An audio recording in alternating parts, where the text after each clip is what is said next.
When Coop arrived at work Sunday morning, he found AB in his office, huddled in front of a roaring fire. "It's nice and toasty in here," he said. Gus followed him and jumped onto his favorite leather chair he had commandeered for his bed. "I was freezing, and figured we could meet in here. Callie promised coffee and donuts, so I didn't brew any."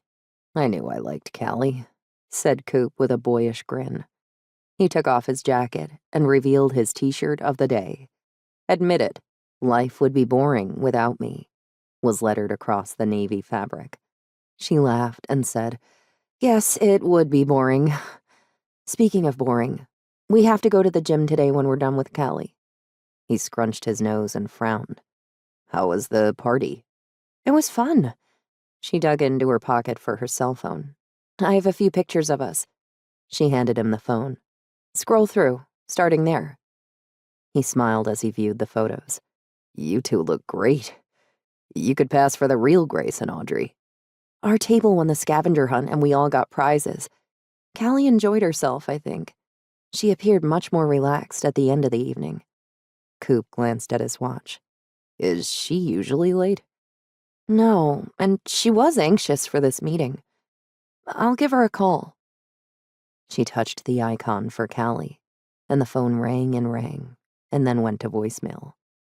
She followed with a text in case the ringer was off. They waited 15 more minutes and didn't receive a reply. "Does she have a landline in her house?" She shook her head. "No, just the cell." She paced to the window and looked out at the street. "Maybe we should go check at her house." "I'll drive," Coop said, Gus on their heels. Gus gave up his front seat to AB. The dog sat in the back, his head resting on her shoulder. Callie's house was less than 5 minutes from the office. Coop parked his Jeep behind her late-model BMW and told Gus to stay. "This is weird," said AB, concern edging into her voice. She knocked on the back door. It didn't have a window and the blinds were closed in the adjacent windows, obstructing any chance of a view inside the house. Coop offered to try the front door. It had decorative glass high on the door, designed for aesthetics and not for viewing.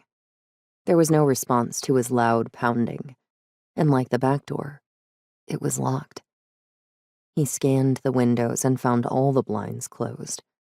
"Try her phone again."